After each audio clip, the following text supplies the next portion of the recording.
live stream. Yes, got it. I'm saying okay to it. Yep, looks good on my end. Okay, and then do I press start and make you the host and then that's it? Yep. Okay, and then I'll find Daniel. Oh, actually, let me first find him before I make host. So, welcome to all those who are coming in.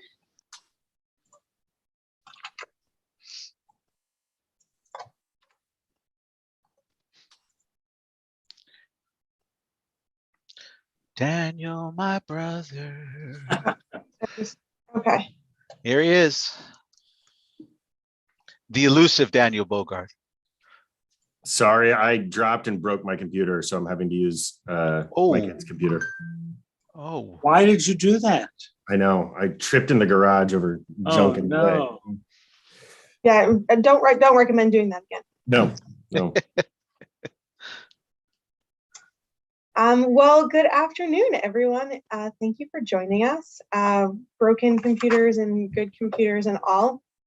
We're really excited for another, what I'm sure will be a vibrant discussion. I think I'm a little bit nervous about our discussion today. So I trust we're gonna that makes me happy.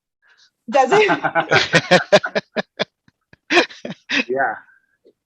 So just a quick recap.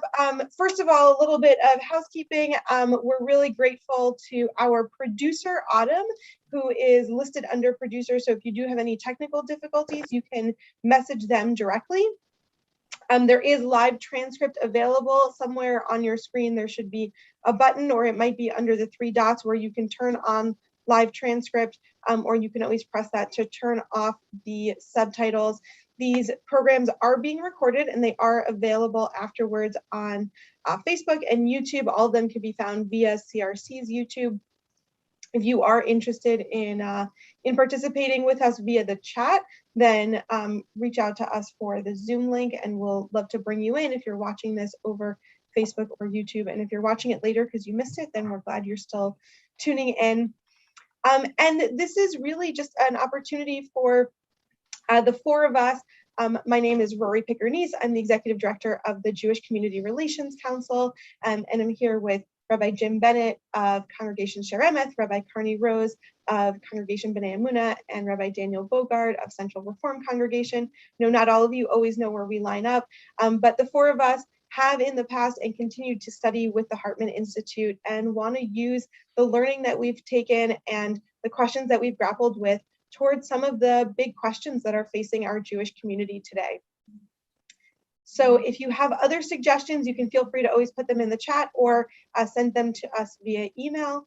And we're always interested in, I don't know, whatever seems to be pressing of the day. So with that, I will pass this over to Jim Bennett, who's going to facilitate our discussion today. Rabbi Thanks, Bennett, Ron. Yes. I'm sorry to interrupt. Could we just say a mazal tov to Autumn, whose Hebrew name is Rivka Rachamim, I just found out, Rivka Rachamim.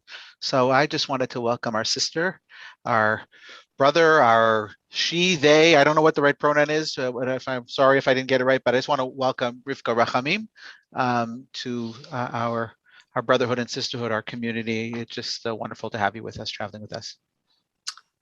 Yes. They, them, I apologize. I'm working on it. My kids are going to educate me on this.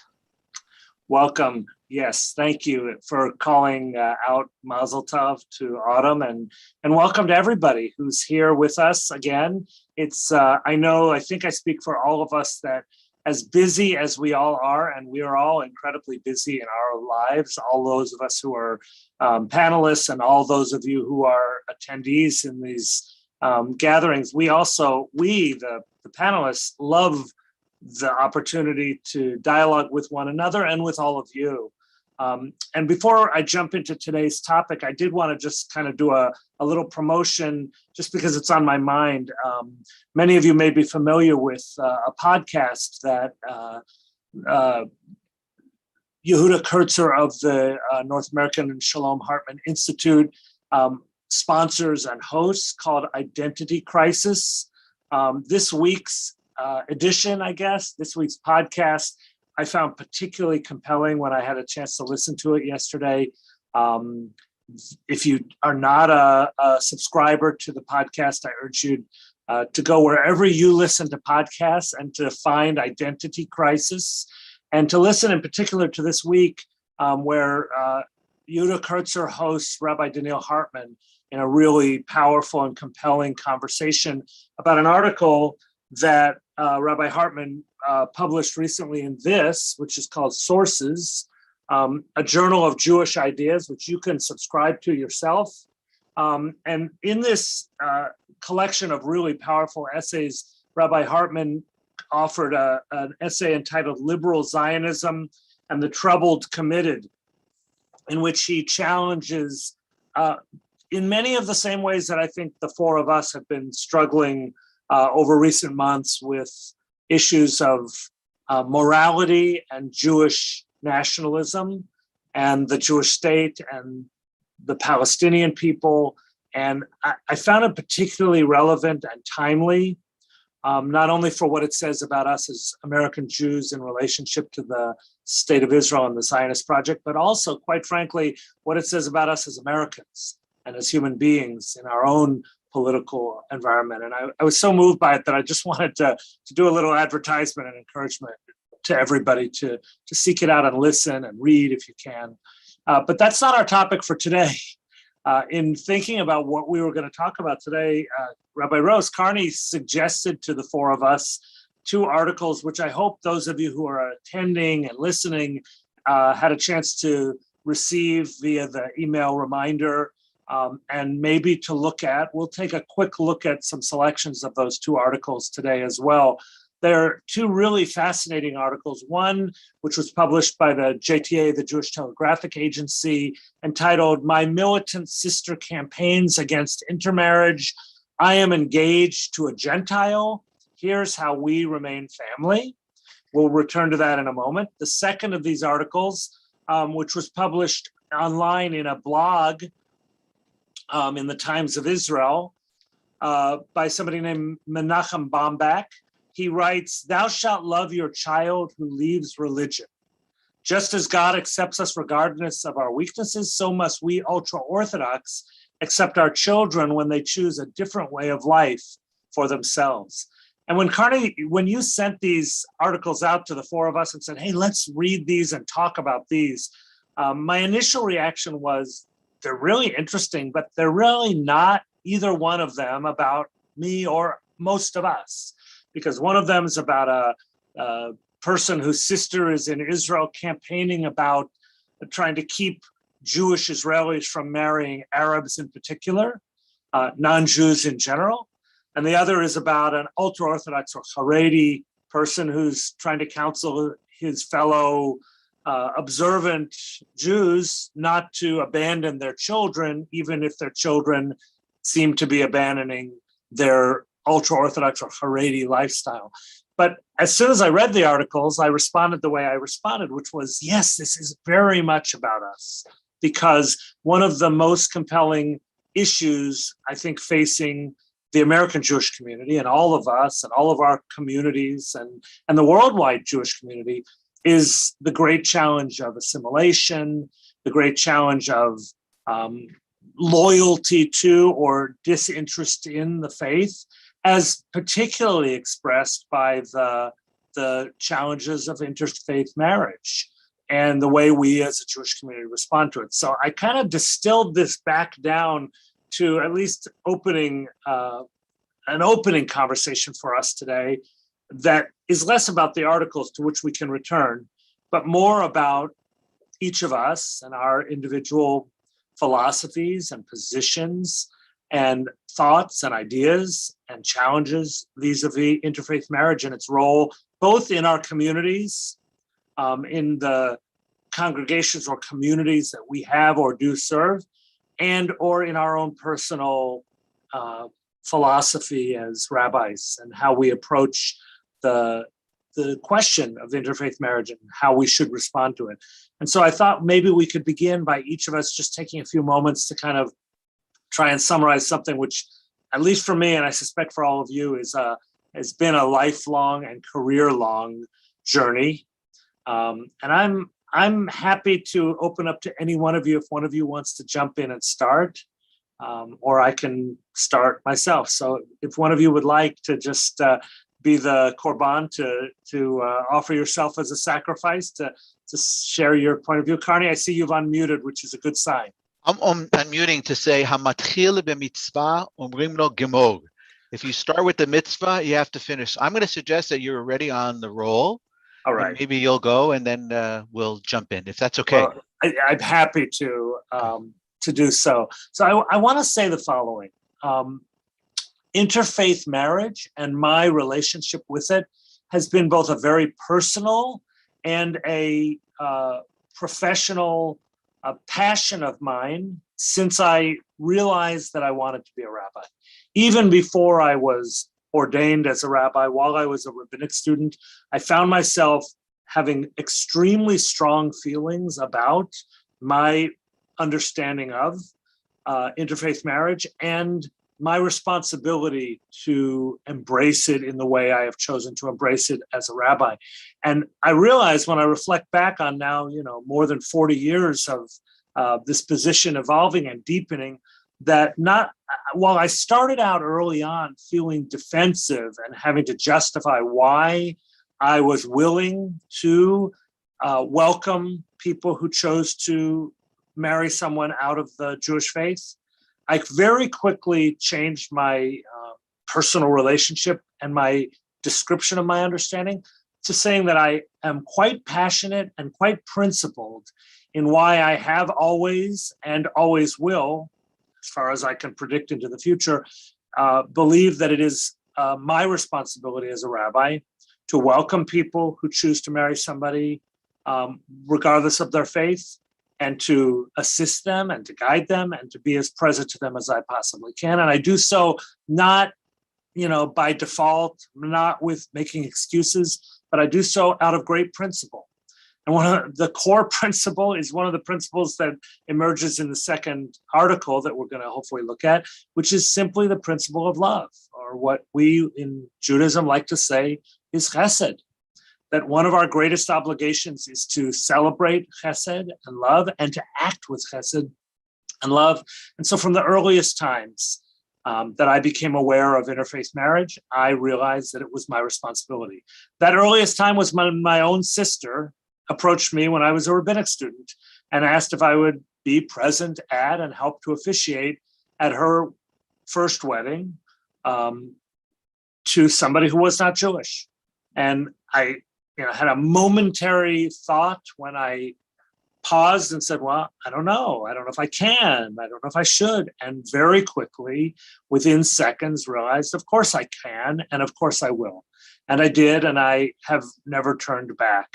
I am deeply committed to the idea that if a person who is Jewish approaches me and asks me to officiate at their wedding, that I consider it a great honor to guide them on that journey, to consecrate that commitment that they have chosen to make. And it's not my place to judge who they have chosen to marry or why, other than perhaps to offer them counsel as a member of the clergy, as I would anybody, to explore their relationship and make sure it's a healthy relationship. But that I have always officiated at interfaith weddings, and I have only become more open and more inclusive of those for whom I will officiate. I rarely say no to anyone if I'm able to be present. There are specific reasons when I might, but I really believe passionately that my role as a rabbi, on behalf of the Jewish people, is to honor a person who comes to me and asks me to help them to consecrate and celebrate their decision to marry somebody, to spend their life with someone. I even will officiate for people who are neither is Jewish if they have a good reason for asking me to be the person to consecrate their marriage with them and to officiate. So that's a brief introduction, trying to be as summary as I can. And I'll turn it over to one of you who might want to add your own perspective or your own journey. Nobody's willing to jump in. Can I call on you, Daniel, to maybe share your journey? happily. To me, the discussion on interfaith marriage and officiation has to begin with the reality that in the non-Orthodox world in the United States, 80% of Jews are marrying non-Jews, or just about that number, which is to say that interfaith relationships, interfaith marriages are the reality, and in fact, the norm within our communities. Despite hundreds and hundreds of millions of dollars spent trying to fight against it over these last 50, 60 years, misguided efforts in my mind, for all sorts of reasons that pushed people away, for reasons that hurt folks, that et cetera.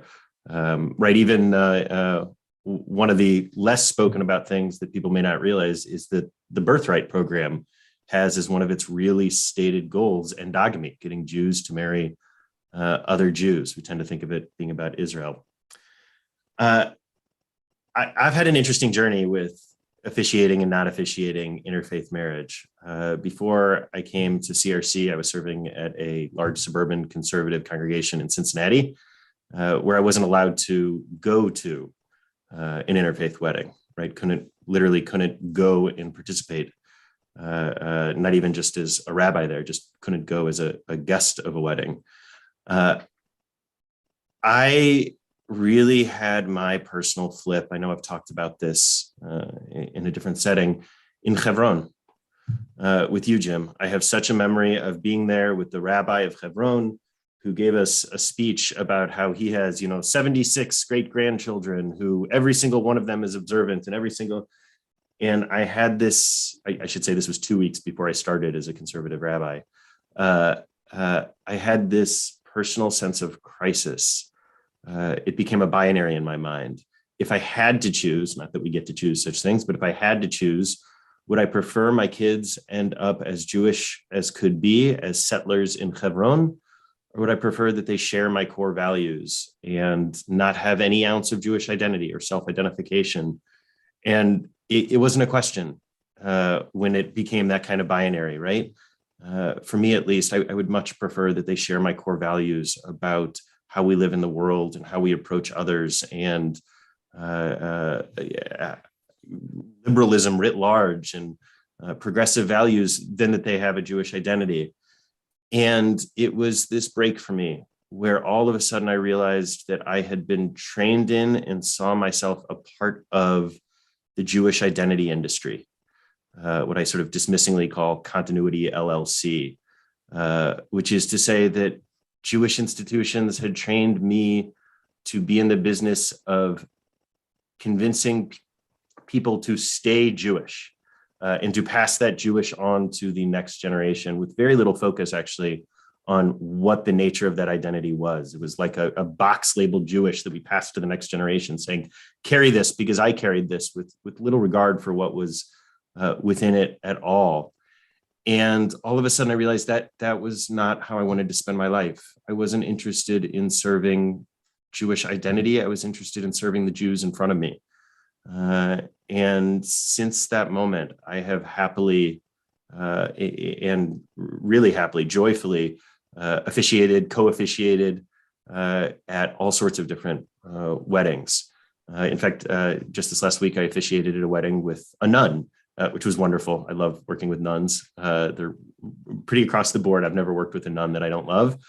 And it's really moved for me from serving this idea of identity and continuity to serving the human beings right in front of me instead. The irony of it is, I actually think the Jewish identity industry is self-defeating. I think it leads to a hollow sense of what Judaism is and what Jewish identity is. It doesn't exist much beyond the idea of keep being Jewish for whatever reason.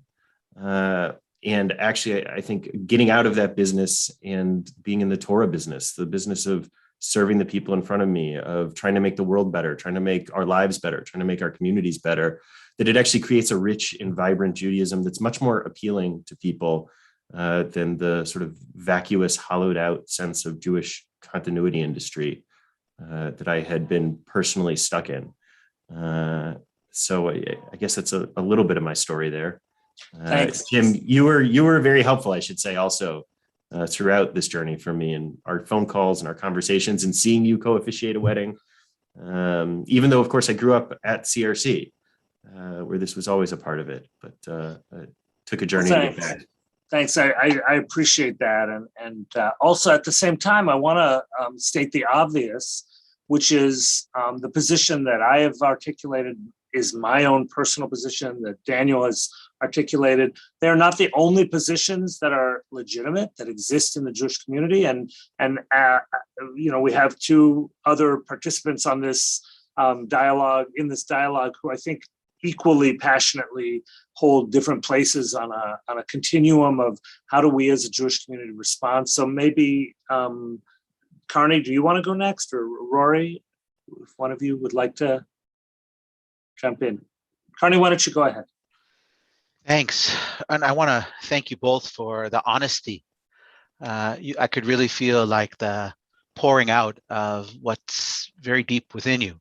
So I thank you both for sharing that. And I also want to say that having this conversation is a little fraught.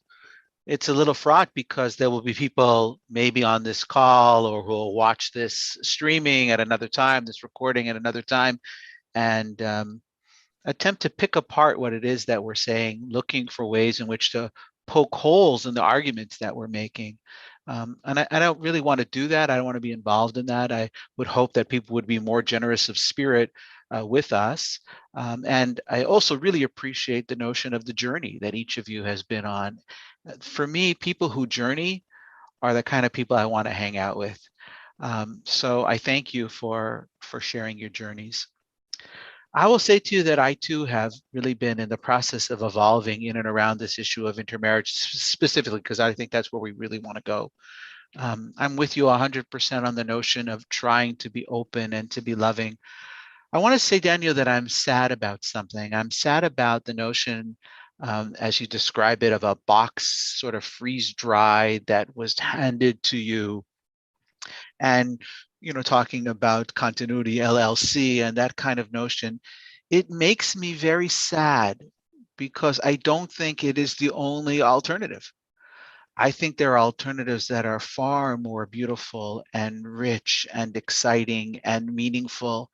I'm not sure that we have given, and I'll take some responsibility here as a rabbi of a community doing this for 26 years in congregation, we've necessarily given our congregants, those people who are in front of us, the people in our shuls and our communities, the necessary tools and insights to see what Jewish tradition has to teach as beautiful and meaningful and worthy of passing down from generation to generation. And I'm part of that industry, and I take my own, I mentioned my own sins in that regard, that sometimes we have been part of the problem. So I want to say that I, for a very long time, was not at all interested in officiating at interfaith marriages, not at all. But what I always was willing to do was to say there are wonderful rabbis like Rabbi Bogart and Rabbi Bennett, et cetera, in every community in which I found myself, who will take very seriously the Kedusha, the sanctity and the holiness of marriage, and will walk you through a process that will be meaningful and consequential for you.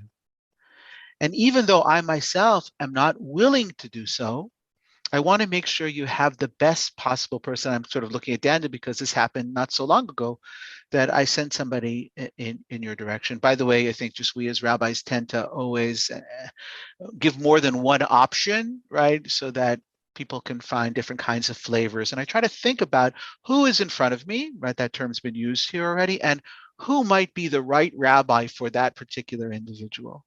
And I do this out of great love, understanding that the Judaism that they're going to talk about with this couple, or the sanctity and the holiness, the Kedusha of their union, will be tinged by their own orientation to these issues. And maybe they have the right lashon, right? Maybe they have the right language, right vernacular to be able to connect. That was sort of the way that I did this. I would say that in the last 5 years, that's really changed for me. And I'll tell you why it's changed. First of all, I've noticed that obviously the numbers of intermarriages are skyrocketing. And the people that I have deep relationships with, people who I really, really love, people that I'm connected to in a wide variety of ways.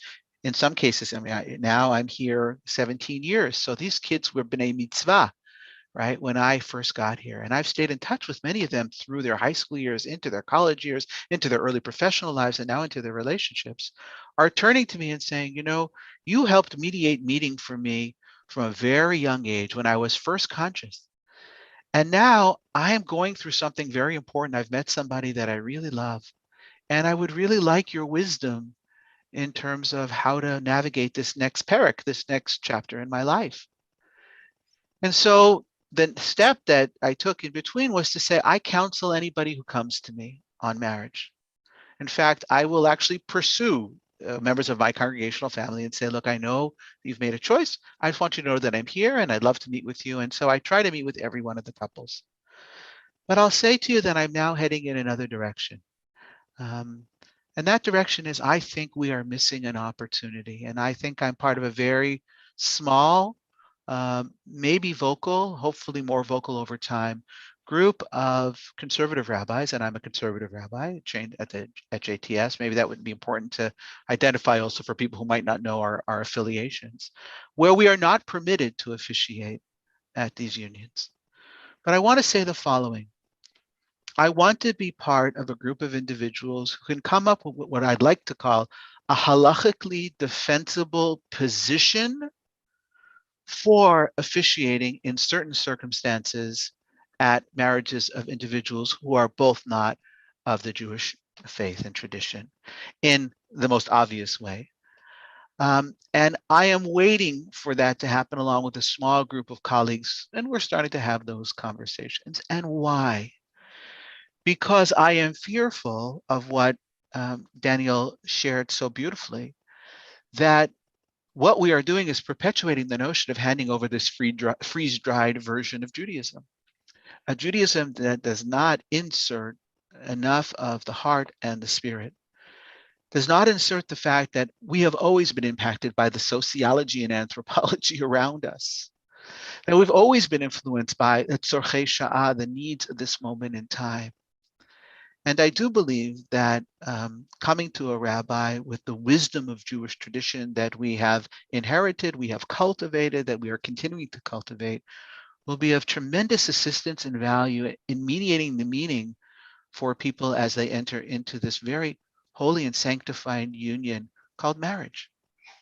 And that if we absent ourselves from participating in this, we're running the risk of not only cutting the individuals that we love, these people we have relationships, off from that great treasure called Torah, Judaism, whatever it is you want to call it, right?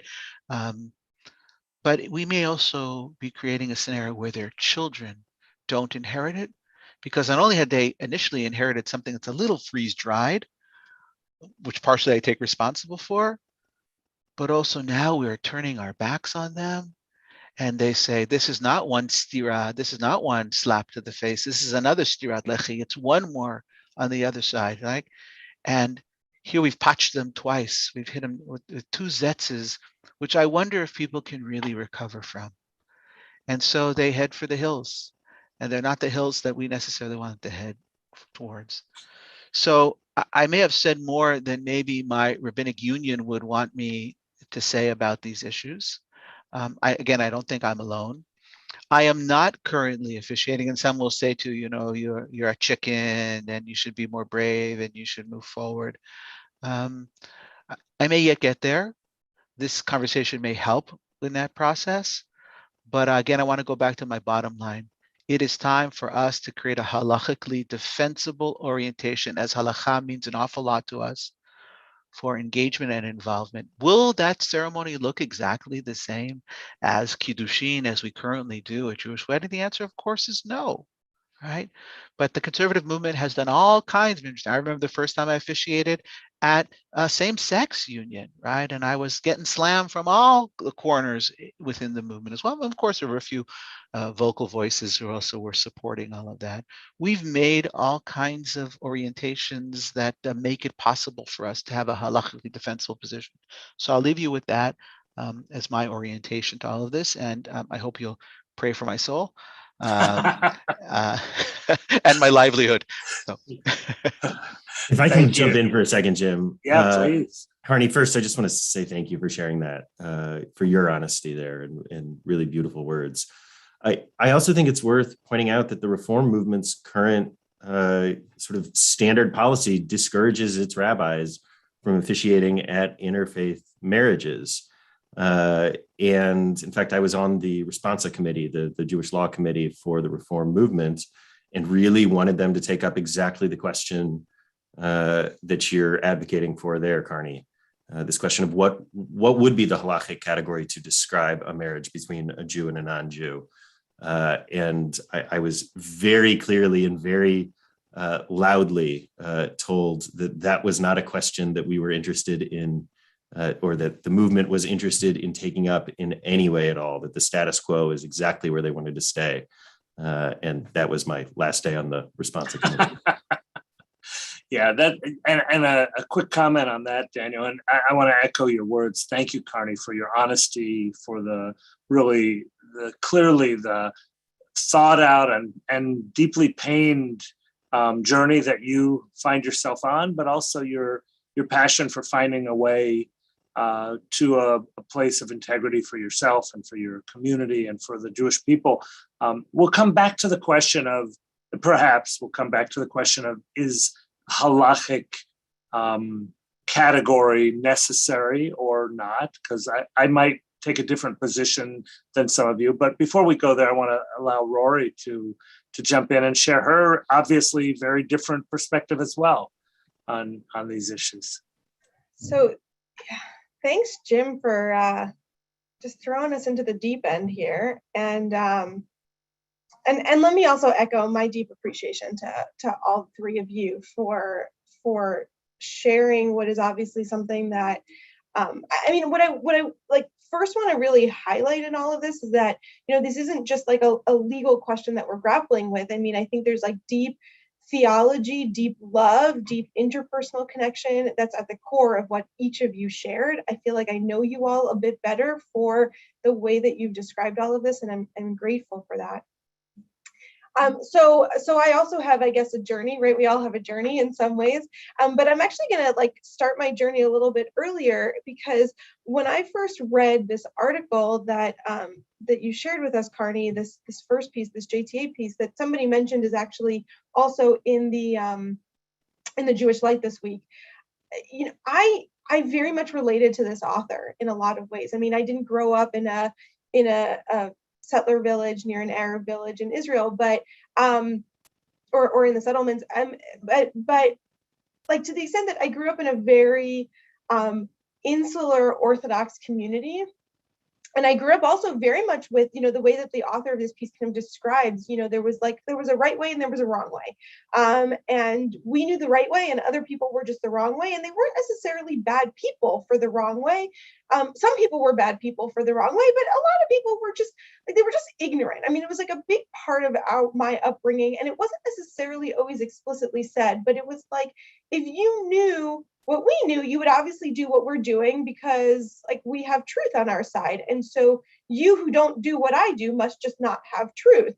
And that's a little bit sad for you, but maybe you'll get there, maybe you won't. And I think for me, a big part of my journey, similar to what this author describes, was really getting to know people, and the ways in which getting to know people forces you to engage with people and to realize what sounds a little silly to say, right? The core humanity of other people. There's something really fundamental about engaging with people and realizing, oh, we listen to the same music, or we have similar fears about aging family members, or we have similar struggles with whatever the fill in the blanks are. And so for me, college was a really big part of that, of just becoming really close to a wide range of people and suddenly realizing that my way of life wasn't any more moral or any more holy or any better than anybody else's. For me, that journey also took me, that was a very personal journey that actually had me somewhat struggle with my own Judaism an Orthodox identity, because on some level, right, if everyone has a path to the truth, then why is my path, if my path not any better than anyone else's path, then what's the point of this? And for me, I think a big part of it is my own history, my own, what it is to come from this really deep tradition, to come from this rich history that I do think is my pathway, even as I recognize that other people are going to have their own paths. And so with all of that, I struggle with this question really deeply, because if all of those things, right, if every person has human dignity, if every person is can be a good person, then who's to say that any relationships are better than any other relationships, or why somebody chooses to care about another person is any better? And so on a really personal level, that's, and I think I really related a lot with some of what you were saying, Carney. I think also, right, like I kind of grew up in a world where there was like a distant cousin who was intermarried to someone, but other, and we all, like, he was always welcome and we were all really nice, but like it was really known that he wasn't really Jewish. And everyone kind of, still said it with a little bit of a, not quite derision, right? But there was like some feeling about all of that. Right, I grew up in a world where that wasn't really the case, or people, told stories of people who would get kicked out of the community for that, or families that would sit shiva when that would happen. And so I realized the hurt that was causing. I realized and for me, I think it was more, and maybe this is some of also what I was hearing in you, Carney, like for me, it was the realization that I don't necessarily, like at the time, I remember thinking I didn't want to marry someone Jewish because like I thought it was just important to marry Jewish, but because I realized like this was such a holistic, intensive lifestyle, right? Like what would it be for me to, want to have a kosher kitchen if somebody in my house was not also kosher? And what is it to try to keep Shabbat where I'm not utilizing electricity if somebody else in my household is doing those things, right? And so for me, it wasn't even just about specifically Jewish, but it was specifically about, this lifestyle that I wanted to have that I think, I realized was pretty unlikely that I would find someone willing to share that lifestyle if they didn't also adhere to it in their own way and practice it in their own way. All of that is like a very personal side of it, but coming to intermarried, I think for me, so I have not officiated at any interfaith marriages. I have at times been, I'm not sure, I'm trying to remember if maybe I was asked to do one. But actually, interestingly for me, one of the first marriages that I was asked to officiate were two friends of mine, both of whom were not Jewish. And I kind of thought to myself, like, oh, maybe I can, like, legally, I think I could do this. And I actually went through this like internal soul searching of that process and realized, and I instantly said that I couldn't do the wedding for them. And I realized for me, it was that my authority to say that two people were married came from me knowing how to do a Jewish wedding. And so I didn't feel like I could do a Jewish wedding for two people who were not Jewish. I mean, so in this, I think like this is maybe where I'm sort of, I don't know that I'm totally with Carney in terms of like, I'm not like pushing at the edge to say we need this halachic discourse. I mean, I think there's a worthwhile conversation. I don't know where I stand on it personally, but I think, right, like I do think the category becomes somewhat important, because I think for me, like the big question is could I do a wedding, right? Like from an actual, not just like does my denomination allow me to, right? But like, is there a halachic category? Because if there isn't this halachic category, then I don't actually have any capacity, right? Like, who am I to tell two people that they're married? I don't, right? The only authority I have is to say, I know that you've done this Jewish process, but if you don't want this Jewish process, then I can't really do anything for you. And so so I'm like, I felt, I resonated a lot with a lot of what Carney was sharing. And I'm very, very, I do believe strongly in what we need to be doing, I think, to embrace people in the community. I think the statistics that Daniel cited were really important. And at the same time, I think what we also realize is that part of this fear that we had 50 years ago was that we thought that we, in our own kind of lacking of self-confidence, we thought that as soon as Jews were allowed to marry out, like we'd all leave. I remember actually Yehuda Kurtzer talking about this at one point. Like, it never occurred to us that other people would want in, right? Like, we as Jews were like, you get the first train out. Like, and what's amazing in these statistics are how many of these non-Jewish partners are integral parts of our community. And they are the people who might be sitting on our boards. They might be driving their kids to B'nai Mitzvah lessons. They might be participating in Torah study, right? Like they're sometimes more active than the ones who are born Jewish. And so I think I agree wholeheartedly. I think we need to have a space in our community. I think that rejecting people does not actually bring people closer. I think that people choose their lifestyles for a variety of reasons. And I think part of what sometimes makes me sad in some of these decisions are that we often find that it's people who just don't care. Because people who care, right, those are the ones who end up with these really engaged partners, right? People who are committed to being part of the Jewish community, they're staying in the Jewish community regardless of and they're bringing more people along with them. And then they've got these in-laws who are suddenly super active, right? You know, like you've got this whole family coming in. So I agree with that wholeheartedly. And I grapple with sort of like what that space is within the Jewish community and what my capacity as a Jewish leader is to then sort of create this Jewish ceremony when not everybody in the ceremony are themselves Jewish. Thank you so much. Beautifully spoken and heartfelt. I want to focus us a little bit and narrow the conversation a little, because something has come up repeatedly that I think is of great interest to us, at least of great interest to me, and I feel like it's of interest to all of us. There is our own personal opinions and feelings and passions, and there is also our responsibility to the structures of Jewish communal life. We could call it our obligation to halakha, which for some of us is of paramount importance. People who choose to be observant in different ways feel a passion and a need to be. It looks like we just lost Daniel for a moment. Yeah, I'm going to assume he's going to find his way back. I hope it was nothing I said. You start talking about halakha and the guy Exactly. drops off. There you go. So, but there's also the question, and I want to elect him to something real fast. Yeah, right. There he comes. Welcome back, Daniel. Welcome back. We're glad to have you. So I was just saying that I think there's the issue of halakha, but for some of us at least, especially those of us in the Reform movement for whom abiding by the dictates of halakha, of Jewish law, is of less concern than addressing the individual autonomy and the freedom of each person. There's a different concern, and I want to just address it for a moment because I hear it. Jim, sorry to ask you, please, just for a moment, because I think we've given a very narrow definition of what halakha means, and I want to make sure, at least to share before we start the conversation about the halakha, tell you what I mean by halakha. Please. I'm talking about halakha as halicha, right? The walking, the way in which our ancestors have walked this path that we call Yiddishkeit, that we call Judaism, right? I don't mean it in the narrow definition of law.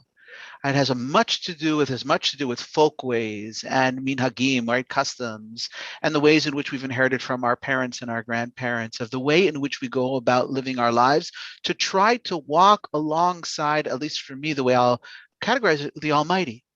And so I want to make sure to say, when I talk halakha, and maybe differently than others on this Zoom, and maybe differently than you want to address it, Rabbi Bennett, and that's okay too. I just want to say, when I say halakha and I used it, I mean it in the halicha, in the way in which we live out and walk this pathway called Jewish tradition, which of course has evolved in every generation. So I want to make sure to expand it beyond simply the words Jewish law, if at all possible, for this conversation. No, I'm so glad you said that. And that's completely consistent with what I was hoping we could focus on, which is those movements who really value and define how that looks and describe a certain choice of ritual practice or lifestyle choices or guidelines for how to sanctify life in a certain way. Calling that halakha, halicha, the path. I love that, by the way. I love that terminology. But that's very different than where I wanted to go, which is determining that a certain kind of marriage or marriage ceremony qualifies as what we call in Hebrew kiddushin, marriage as consecrated by or described by Jewish law. And what I would say, and this may be sounding a little revolutionary to some or all of you, I actually believe that all marriage, regardless of the religious faith commitment of the participants in that marriage, all marriage has the potentiality of being kiddushin. And one does not have to be Jewish to enter into a relationship that is kiddushin in Hebrew is a holy marriage. And I know that that could be very revolutionary, but one of the reasons I have chosen to officiate at interfaith weddings is because of a desire to affirm that any marriage has the potential to be kiddushin. It doesn't have to have Jewish language or ritual or participants in it. If we believe, and it's funny, I connect this very much to the teachings that Rabbi Hartman focuses on in his Zionist-based arguments in the article I referenced.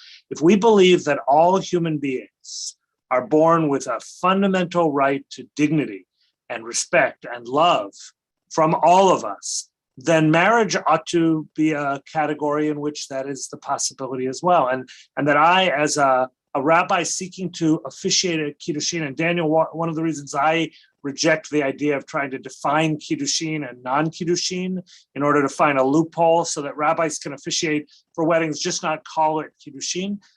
I think all genuinely loving relationships can be qualified as and categorized as and described as kiddushin. And therefore, I'm happy to use the Jewish wedding ritual as a way to affirm that, regardless of whether somebody is Jewish or not. I'll just say, by the way, one last comment, just a practical thing. I long ago in my career stopped using the traditional vows, Kedat Moshe v'Yisrael, for couples when neither or one of the couple do not live a life according to the law of Moshe and Israel. And instead I substituted for different words that are more true. And that often happens in marriages between two people who are both Jewish, who after we talk about the vows, they say, well, that's not what we want to say to each other. We don't live Kedat Moshe v'Yisrael. We are committing ourselves Be'avat Olam, for example, in some cases, with everlasting love to one another. And still for me, and I know this is just me, I don't get to define kiddushin for all Jews or all rabbis or all human beings, but for me, all of those can be called kiddushin. They can all be called Jewish marriage. But, you know, I'm with you. You got me. Just here's my modification. First of all, thank you. That's beautiful, and I really appreciate the integrity with which you're speaking. Really, I mean, you can almost feel it through the screen, which is fantastic. You know, you're really coming across with such genuine integrity, which doesn't surprise me because that's who you are. But I want to say the following, right? I do believe, like you, that every union between two people who really come together with the right consciousness, okay? Because I think we've all been in this business long enough to know that sometimes we might even recommend to people that maybe marriage isn't the right thing for people. But every union of that sort is kadosh, but that means holy, but that doesn't mean it's kiddushin. And I think that's where maybe we're a little different. In other words, there is something that the tradition has sanctified or has categorized as kiddushin. But that doesn't deny the kedusha of two people who love one another, who want to be married, tachat kanfei hashchina, right underneath the wings of the Almighty, who want to be married in ways that are respectful of the traditions of both individuals. Very often, they want the notion of God, right? They want this notion that there's a sanctification. So that's my distinction, and why I think, and maybe again, a reflection a little bit of the denomination to which I find myself currently still being allowed to be part of, that I can say that there's a difference between Kedusha, holiness, which I see in many unions of people of all faiths and all backgrounds, and something we're going to exclusively call Kiddushin for the terminology alone. And again, when I marry folks of the same gender, right, I don't use the same language that I use in a Kiddushin, because do I believe there's sanctity there? Absolutely. But I don't use the same language because it's not germane. right? The language of, "Kesamechecha yitzircha began Eden mikedem," the whole notion of a male and a female being in Gan Eden, like that doesn't make any sense to say that to people and in fact, it's insulting to them. And I would say one of the things that really disturbs me about my own denomination, right, is that we very often will hide it in the Hebrew and then kind of make up something, fudge it up in English, because we think that the people in front of us don't really understand it. You know what the real problem is? When I don't have integrity about what it is that I'm saying, I feel like a fraud and a sham. And I don't want to feel that way. So what I want to say is, I very much respect where you're coming from. I just want to suggest that we can hold both these.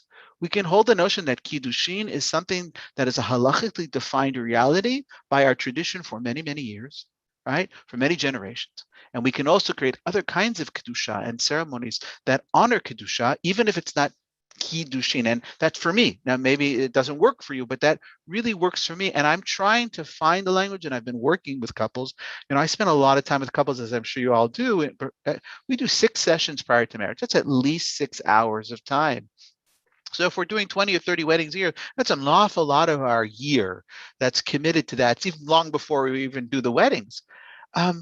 Trying to get at this notion that this life can be sanctified, that this union can be sanctified, that the byproduct of this union can be sanctified, that their families, parents, grandparents, children, grandchildren, everybody can be elevated in that process. And so I want to make the distinction between Kiddushin and Kiddusha for me. And maybe that's a point of contention or a point of disagreement. Yeah, no, respectful, different use of the terminologies, but beautiful and beautifully said. Daniel or Rory, you want to jump in? So I want to jump in, and I might take us a little bit afield. So Jim, like, you could feel free to then yank it back. But part of what I'm really struggling with in this conversation is like the emotions that I'm feeling, where on the one hand, I feel this incredible gratitude for the diversity that we have here and the diversity that I know exists within the Jewish community. And similarly, I think Carney referenced earlier, like, I've had couples who have come to me about a variety of different things where I've been able to say, I'm not the person who can do that for you, but let me connect you to the person who can. And I want to say, usually, excuse me, what I want to be clear in that is that in saying that, right, that might sound like it's a cop-out answer, but I think in saying that, what we're saying is that we support your effort to do this, right? But I can't, right? Because to work with me is to do something a certain way, right? Like, I only do weddings a certain way. And so I'm going to have like certain language on the ketubah, or I'm going to do, right, like all of these things. And so even if I have a couple, who, it's not even just an intermarriage question, they can both be Jewish or whatever, but then they realize they don't want an Orthodox wedding, but I'm Orthodox and I do Orthodox weddings. And so, it's saying, I think absolutely this conservative wedding is a totally valid wedding, and I can refer you to my wonderful colleagues who are going to do a beautiful thing in 6 sessions with you, and very intensive, and with a really beautiful product. So I'm really grateful for all of those things, and I'm grateful for the diversity that exists within our community. And I'm also a little scared by it. I'm a little scared, not so much. Maybe there's a part of me that worries about what we potentially lose, right? Like, there's like in my own story where I was saying, right, like, I feel this deep connection to what is it to be part of these thousands of years of tradition. I'm not going to pretend like tradition didn't change over those thousands of years. Of course it did, but it's changing way more rapidly now than it ever has before. And so there is a part of me that worries a bit about that. But I would say even more than that, I worry about these questions of, like, at what point do we stop being 4 different opinions within the same structure? Like, when does the diversity start to branch us out, right? Like, and I think we're not really so far already in terms of, at what point, so someone could come to me and I can say, I can't do that for you, but, go to Jim. Jim's a friend of mine and he'll take care of you. And I know he'll do something wonderful for you, right? At what point in the reverse, when, Jim, you call me and you say, I have this congregant and now they want to do this Orthodox ceremony, can you help them out, right? When do we suddenly start having these difficult questions to say, well, are they Jewish according to the same standards, right? Or do we count the marriage, right? Like, it's one thing to somebody to say, I'm not asking your opinion, right? I can go to the wedding and I can say that's a beautiful wedding, right? But when something suddenly happens and now, like, like this question, right? On some level, like, there's a an intellectual question, a debate that just happened about whether or not this is kiddushin, and it's like a fascinating sort of halachic argument, but it has no practical difference as long as that couple doesn't ask me my opinion, right? For as long as like that couple says we're really happy with our ceremony, like I would never go to that person and say, you know, that wasn't really kiddushin, it was kadosh but not kiddushin, right? Like we would never say that, right? Like that might be that's like a fun. But like what starts to scare me is like on the one hand, I think there's such a richness to this tradition. And I also start to get scared because I say, when do we all start to veer really far away from each other? Rory, can I challenge you? And maybe Rabbi Bennett, this will be reminiscent of a conversation we had several years back. I don't know if you're thinking about the same situation I'm thinking about, okay? But what happens, Rory, when somebody comes to us who has, you know, the whole notion of a little bit of information is a dangerous thing, right?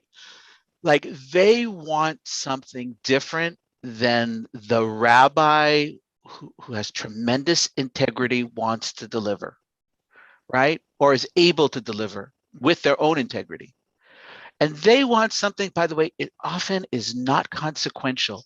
It's often trappings, right? Like kippah, talit, 2 blessings. We're not talking like essential elements, right? 2 rings, 1 ring, like little things that on some level feel like very, very, very minor, but for them become their halacha. And they get stuck there and they're not as nimble as we are able to be with one another, nor respectful as we're able to be with one another, or understanding or pluralistic or whatever terminology you want to use. And they get stuck in that. And no matter how hard we try to explain this notion, they simply want something different than we can deliver. And then they become frustrated with us because Rose can deliver it and Bennett can't, or Bennett can deliver it and Rose can't. And that somehow or another becomes the kedusha, forget kiddushin, the kedusha of the moment is these, I would call them banal elements that don't really mean anything in the grand scheme of anybody's consciousness other than for the people who are getting married. I don't mean to disparage those individuals, but I think there's an element there that we have to deal with because, and Rory, the one thing is, you're not a congregational rabbi, right? So the answer you always can say is, you know, it's not for me to do it, right? Like there's an element of that. For us, what's at stake when I say no to a congregant is really, I think, can be really consequential. I don't mean to challenge you. No, it's potentially about relationship, right? Oh, it's for sure. But I don't think that's exactly what I'm saying, though. No, I'm not thinking you're saying. I'm asking the question for myself because it's my question because I'm dealing with it more regularly than I care to. Right. No, I mean, look, I think that these are all really hard questions. And I want to also, like, for anyone who's kind of, you know, I don't think people always realize like what goes into all of this for everyone, because I want to also just make sure that everyone knows, like, not only, yes, like you who have congregations, this is, you know, your membership, this is, and also, right, there's the person who's going to leave because you're not letting them do this quirky thing that they want to do, but then there's the person who's going to leave if you do let them do this quirky thing. And there's also sometimes this fear, and I don't know if you all have this in the same way, but I know it absolutely happens in the Orthodox community, that like to do one wedding differently, or if it's not, will somehow potentially put all your other weddings into question, right? Like if somebody knows you did this, is someone going to then say that these other marriages are no longer valid? And there's that issue. And what I also heard you saying, Rory, and yes, Carney, by the way, I was thinking of the same situation, but I think Rory's saying something even other than that as well, which for me, what I was thinking about, Rory, was not only that question of calling into question your status and your authority as a rabbi, but also the status of the people for whom we officiate and the children that are produced in these marriages. I know full well, and I try and be completely open and clear with people. If you study with me for conversion, here is the result. You will be viewed as Jewish in this dimension of the Jewish community, but probably not in this part of the Jewish community. Similarly, my officiating at your wedding, whether your partner is Jewish or not, is going to be considered fully a Jewish marriage in my eyes and in the eyes of certain people in the Jewish community, but there will be many others in the Jewish community who will not accept the authoritative nature of that marriage ceremony unless it is with a kosher ketubah, unless it is halachically officiated at with edim, witnesses that are in accordance with Jewish law, and therefore you may need an officiant who honors the traditional definition of what is Jewish marriage, kiddushin. And I need to be fully open and clear about that, even while I'm somewhat militant with people. When they ask me, I say, look, I don't really care whether my conversion is accepted by the Rabbanut or not. I don't really care whether the wedding ceremonies that I officiate align up with their definition of kiddushin, Jewish marriage. I care that we have discussed this and have integrity in our approach, but I think you're calling appropriate attention to the fact that there are severe and permanent consequences. You know, the question of we could get off on lots of tangents. The question of divorce, Jewish divorce, and getting, and whether somebody needs to be granted a get, because certain people in the Jewish community will view that as an obligatory requirement. Otherwise, they're going to create illegitimate children in future relations. I mean, these are all real issues, and that's what I heard you saying, Rory, is that these are potentially divisive for the Jewish community. Daniel, I know you've been wanting to jump in there, so I want to turn to you.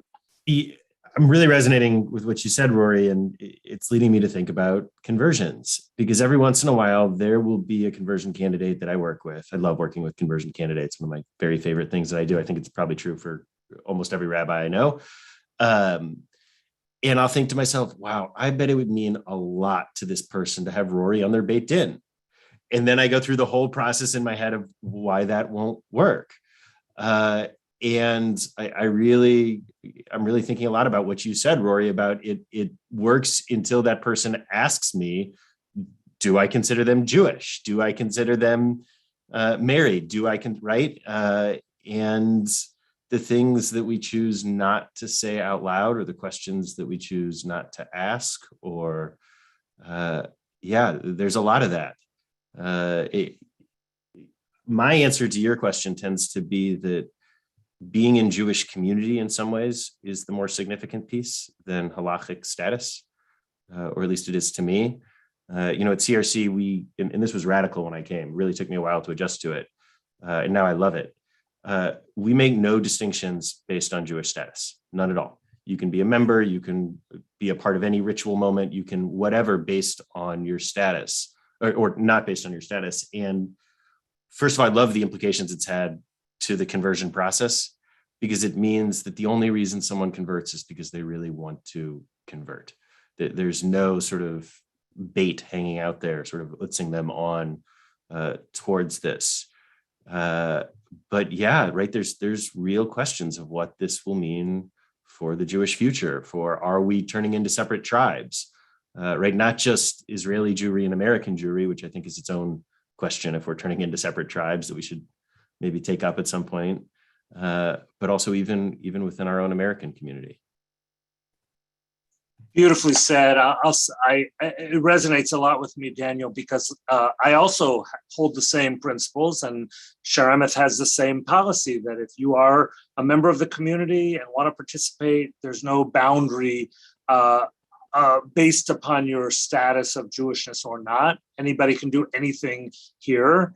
And yet I have great respect for, and I just want to reaffirm this, that I have great respect for my colleagues in the Reform community elsewhere, and also in the more traditional branches or streams of Jewish communal life, who choose to guide their decisions and boundary decisions based on different principles. I cannot be consistent if I don't offer them the same respect for your positions, Rory and Carney, and other traditional elements in the Jewish community that I ask you to offer to me and Daniel and others who hold our positions. That's one of the beautiful things about this dialogue that I think is so powerful to me, and I think to all of us, and hopefully to those who are listening to us go on and on and on. So could I ask a question just vis-a-vis? Please.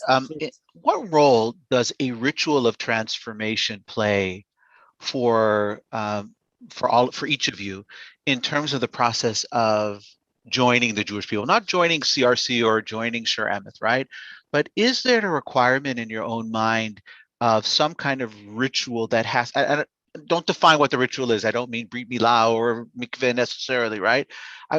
Is there something that has to happen for there to be a transformation of status for it to feel for you as the rabbi? Or do you sort of flip it to the person and say, yeah, you want this, or you're expressing your yearning for this.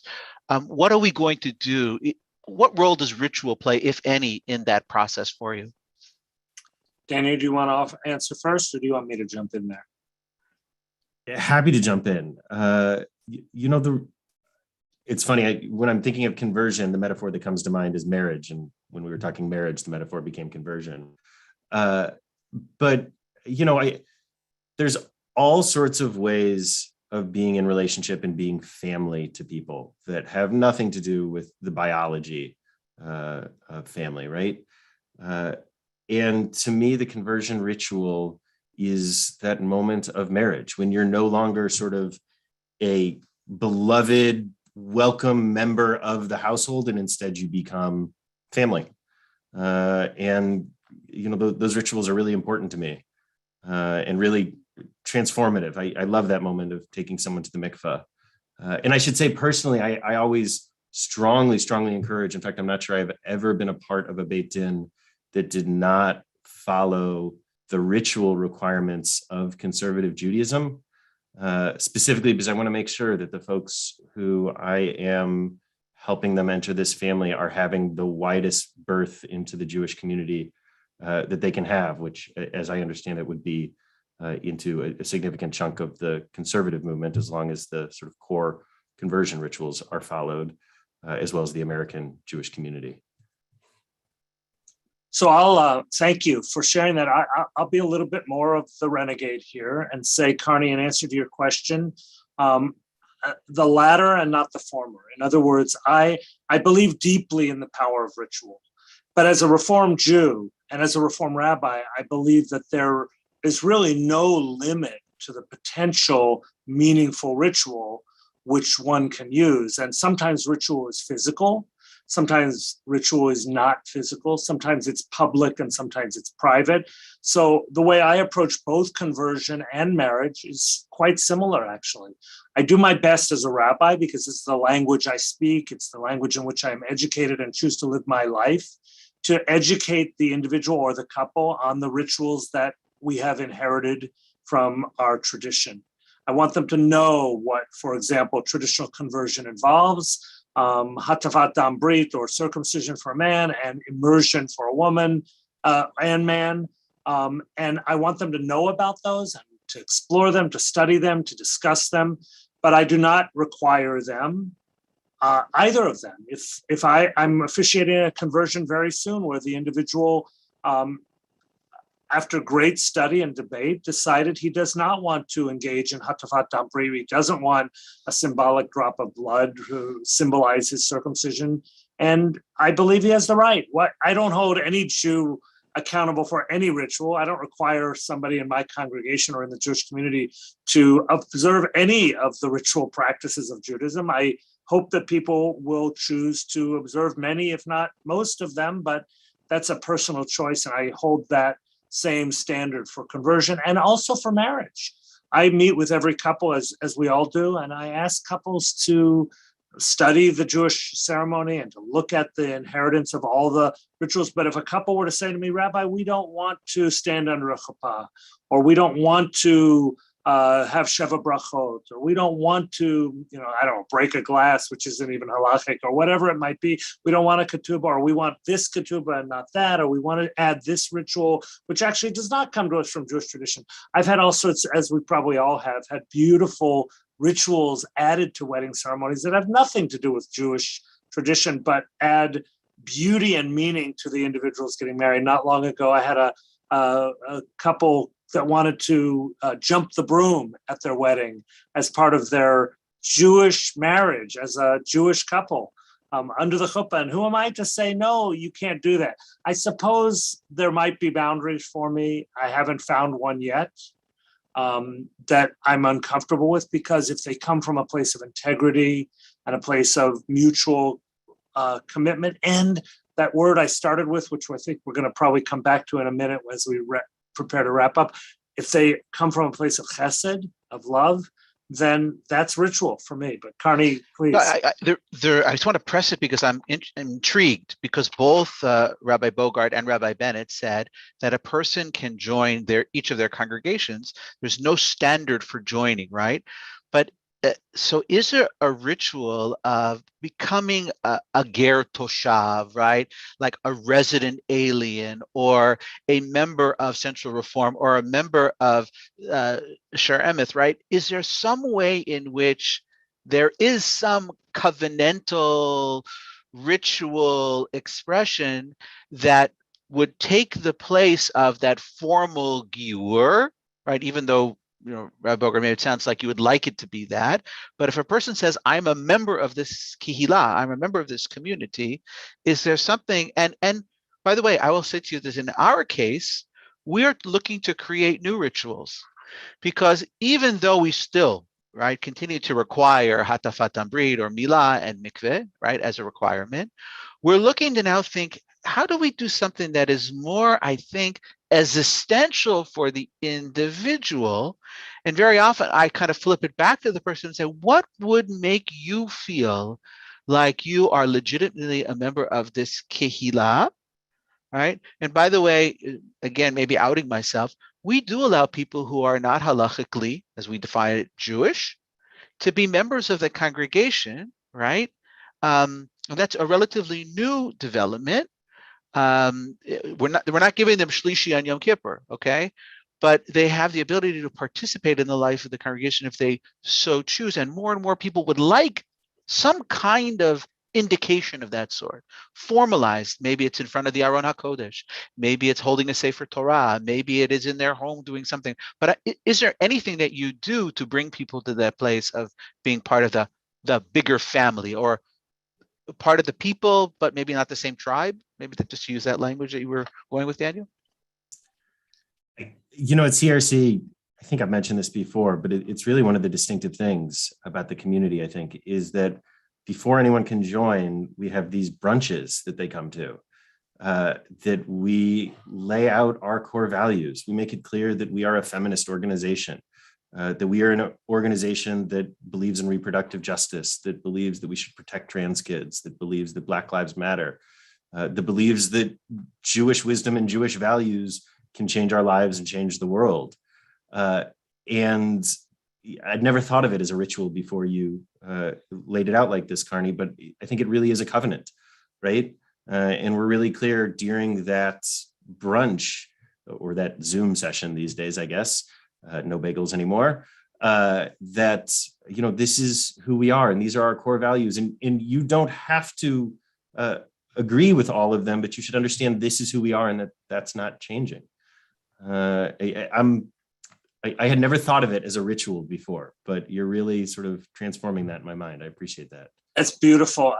Carney, I also want to say, as we, I think, prepare to kind of wind things down and wrap up, because I know other people have obligations coming up soon, that I think you've challenged us, not only challenged B'nai Emunah, but challenged the Jewish community to find ways to affirm and ritualize people's decisions to join. And what I heard, Daniel, I think is probably a little bit more explicit than what we do at Shai Emeth, which is to really an affirmation, a positive affirmation of wanting to belong, of choosing to belong is sufficient. And Carney, to answer your specific question, I personally resist the temptation to create categories of those who are ger toshav, those who are outsiders but inside, and those who are truly inside. I think the idea of the stranger in our midst is a biblical model and that has been preserved by centuries of Jewish tradition, but one which, as I understand it, the most progressive branches of Judaism today, or the Reform movement at least, and I think to some degree other movements, have resisted more and more and say, look, if people want to be part of us, we are not going to categorize them as other, but rather we're going to say, yeah, welcome. And, Rabbi Rick Jacobs of the Reform movement, the president of the URJ, has described the need for us to widen the tent, to broaden the tent, not to narrow it and define it. So I have a little bit of resistance at the idea that our job. My question, Jim, comes from a different place. My place comes from people who say to me, I want something. Rabbi, as a creative liturgist or as a creative ritualist, can you help us find something that will demarcate the moment of transition for us? And I'm just wondering what it is. And I hear some things that are being done. And the question is, we can learn from one another about all of this. And as we evolve it, I'd be happy to share it again. But I'd be fascinated. Maybe some of you know in other places what they're doing, specifically for people who are looking for a non-halachic, just because we use that terminology, orientation of warmth and acceptance and loving and saying you are here, something more than just writing your check for dues. Right, there's got to be more than that, right? Yeah, it's beautiful. Maybe we should, Rory, I'm going to turn it to you. Maybe we should each kind of make a final statement here as we prepare to wrap up. We haven't even gotten to the articles, although I think I urge everybody to read them. They're kind of the catalyst for this fascinating conversation. But Rory, why don't you take it away, and then each of us can kind of have a closing statement. Yeah, just one of the things that I'm also like sitting with in all of this is like, for as much as we can engage in this different debate and, who gets shlishi on Yom Kippur, as you said, Carney, right? And like, what are the different places in the various ritual and all of that? The other piece of it, though, that I think is important to acknowledge, and I think I actually got this from, not everything comes from Hartman, but most things come from Hartman. And I think it was with sessions with Christine Hayes of like the recognition that there are people in our community, there are people who do not themselves identify as Jewish. I'm not talking about like debating about, conversion, right? But there's people who do not identify as Jewish, but who have cast their lot with the Jewish people, and like, what does that also mean for us? And I think in the most depressing of ways of that's the, when they come for us, they get swept up along with us also. But, in the most optimistic, right, it's like what happens to the Jewish people happens to them. And whether it's because they are raising a Jewish family, even as they don't identify as Jewish, whether because they are, immersed, like they themselves are just like living in this Jewish community. And it's interesting, to sort of Carney's question, I don't know if there's necessarily a ritual or what we call that, and I don't know if we need to, but I think that it's really important. And I think that this is a very modern phenomenon that we never could have imagined before. That's just important to name that. I'm just remembering vividly, Jim, you organized a retreat a few years back for us with some rabbis and imams and evangelical pastors. And the person who was introducing it, he was saying the key distinction is that, imams and pastors want to convert you, but Jews don't want to convert you. And some of the people, they were fascinated. I remember sitting down to lunch, and I think I was sitting next to some of the pastors, and they said, you don't want to convert us? And I just said, nope. And they said, why not? And I said, don't want you. And they said, why not? And I was like, you don't need this. It's a hassle. Like, and I really, and I love it. I love it with all my heart. And yet there's also like this deep feeling, but there's people who have that hassle, right? Like they're hassling alongside with us, and whatever good comes they get, but whatever bad comes, they don't jump ship. And that's something that's completely new. It might be very American. I'm not totally sure how that exists in other parts of the world. But I think that's like a key part of this conversation. And I have like this deep appreciation and curiosity and love that emerges from just knowing that given our whole history with all the ups and downs that frankly have had more downs than ups, that there are people who want to cast their lot with the Jewish people. And that itself is an act of bravery, of rebellion, and I think of real chesed. Thank you. Daniel? Oh, Carney, either one of you. Really appreciate that, Rory. I guess the only thing I would add is I actually think that's a really old thing too, right? I think there's lots of other times in Jewish history we can go back and find that exact phenomenon, right? Go back 2,000 years to the Roman era, and I think we see it all over. I guess what I'm really struck by today with an Orthodox rabbi, Maharat, a conservative rabbi, a couple different brands of reform here, is how different of a conversation this is than happens in many other Jewish communal spaces. It's why I so appreciate all of you. I appreciate Hartman. I appreciate this. But how often have there been 4 rabbis on a panel who have stood up with the goal of demonizing interfaith marriage? and decrying this phenomenon. And right, that in our very different ways, the four of us have expressed very different positions and belief structures and so on. And yet there is this built-in respect for the decisions that human beings make that I feel so grateful to have this space, to have the three of you. So I will end with that. Beautiful.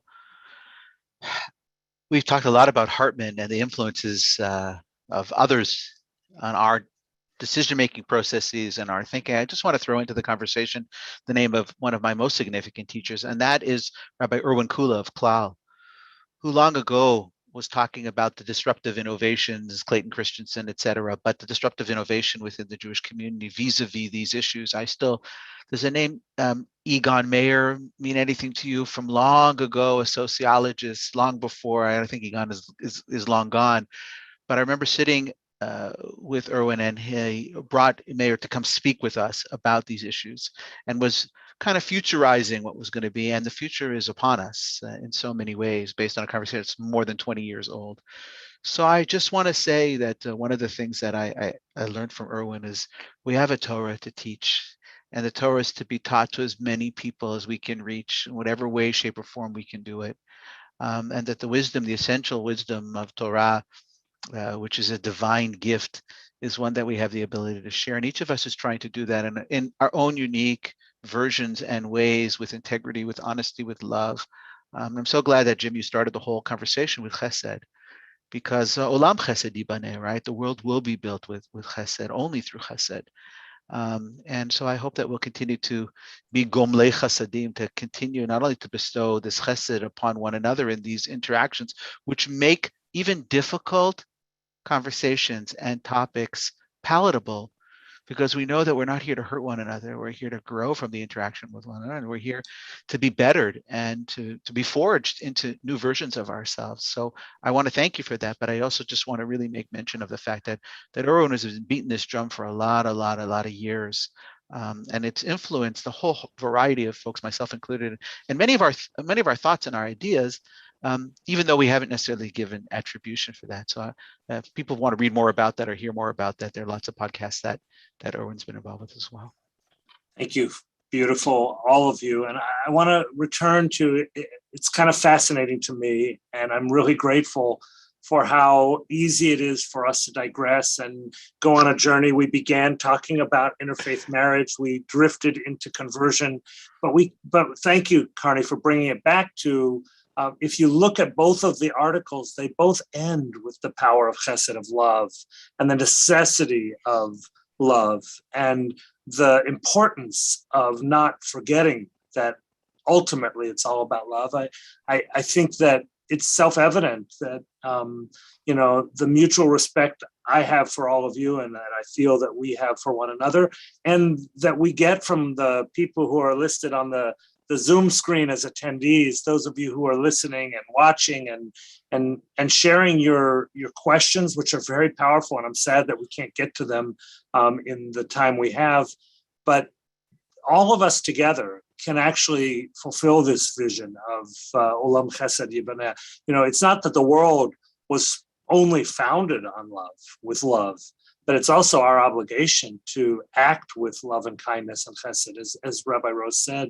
And that, regardless of which stream of Judaism we identify with regardless of how halachically observant we choose to be or how we define halacha, ultimately acting and living and caring and being filled with chesed is the way to truth and the way to where we're going. So thank you for being on this journey together. It's really beautiful, and I feel blessed, as I think we all do. We'll be back again next month, and we welcome your ideas for topics for us to tackle, and we love to talk about anything. So please. Or the same thing. Or the same thing again, because we'll forget by next month. So thank you all, and blessings to everybody. Thanks, Jim. Thanks for a great discussion. Thank you for the facilitation. Really well done, My Yeshua. privilege. Thank you. My privilege. And thank you all. Maharat Rory, you still with us there? Yeah, Okay. I just want to say that I want to tell you how much I respect and appreciate you in this conversation. I did mention that there's a lot at stake for us as congregational rabbis. What I couldn't finish saying, and I think, and maybe we're still being recorded, I hope you're okay with this, but there is a tremendous amount for you in all of these conversations. And I know that often you get slammed from the right and to the left, right? The people on the far right who don't consider you to be a rabbi, those foolish people on the far crazy right. And then on the other side, I even called you, you're not a congregational rabbi. I didn't mean by that I don't respect it. I'm just saying that there's questions, what's at stake, for each of us. And in your work, you are very often out on a limb. And I want to make sure to share that with you. And I often marvel at how you dance in all the worlds in which you dance with grace and dignity. Because in the end, I answer to this population of people, right? The people who engage me, who pay my salary, who evaluate me, right? You seem to have to answer to every Tom, Dick, Harry, Uncle, Yona out there. And I never see you losing your composure, and I never see you losing your chen. So I just, I hope you get as much positive feedback as you get some of the challenges from the other side, because I'm watching chats and conversations, and I've lived here long enough to see that people tend to want to take you of all of us to the woodshed, which is really unfair. So you never should abandon us. Thank You are the string on these crazy kites. So without you, this whole thing dissipates. So Thank you. That's very, very sweet of you to say. Thank you. Okay. Thanks, guys. Hello to everybody. And thank you, Autumn, for being there behind the scenes, as always. Yeah. We'll be back next month. See you then.